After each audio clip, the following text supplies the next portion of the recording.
So I want to talk a little bit about the legacy involved for winning the Super Bowl. So let's start off with the Eagles here.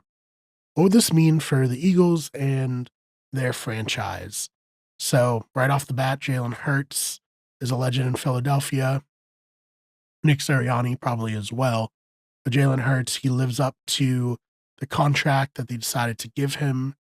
He's able to, you know, like Nick Foles, never buy a drink again in Philadelphia. He probably gets touted as the greatest Philadelphia quarterback, probably edging out McNabb there, Ron Jaworski maybe.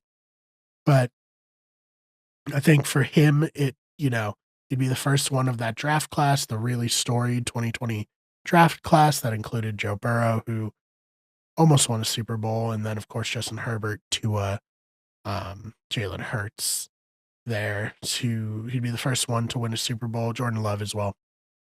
So that would put him above the rest of them there, and I think, as for Nick Sirianni, people don't take him as seriously as maybe he deserves. I think people kind of, like, look at that team and think like, "Oh, anyone could coach them to success," but I do think you have to give him credit for going to a Super Bowl, almost winning, almost beating the Chiefs, now coming back, going to another Super Bowl, and if he does win, I think, he'll be a legendary figure in Philly and in Philly sports there. I think it will be like a testament to Howie Roseman and the job he's done putting all like these incredible pieces around the team. I mean, getting Jalen Carter, obviously through extenuating circumstances, but being in the Super Bowl and being able to get like a top five talent in an NFL draft is incredibly impressive.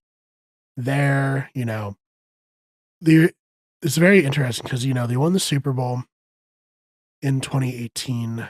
Carson Wentz was an MVP candidate that year. He comes back, he has like a solid season. He gets hurt in the playoff game against the Seahawks, I want to say. And then he just never returns to form. So they end up drafting Jalen Hurts, and people are like, well, why would you draft a quarterback so high if you've already given your quarterback so much money? They end up making like the pretty bold decision to move on from Jalen Hurts. And I think, it shows at times that's the right decision to make, even if you have invested in another quarterback, right? You go with the person who gives you the best chance to win now. And Jalen Hurts, this is his second Super Bowl. Like the first one, I guess you could be like, well, that's kind of a fluke. Maybe not him doing it, but like the fact that he got to another Super Bowl is very impressive to me. So a lot of credit for the Eagles for making that decision, for walking away from Carson Wentz, from walking away from Doug Peterson, even who won a Super Bowl.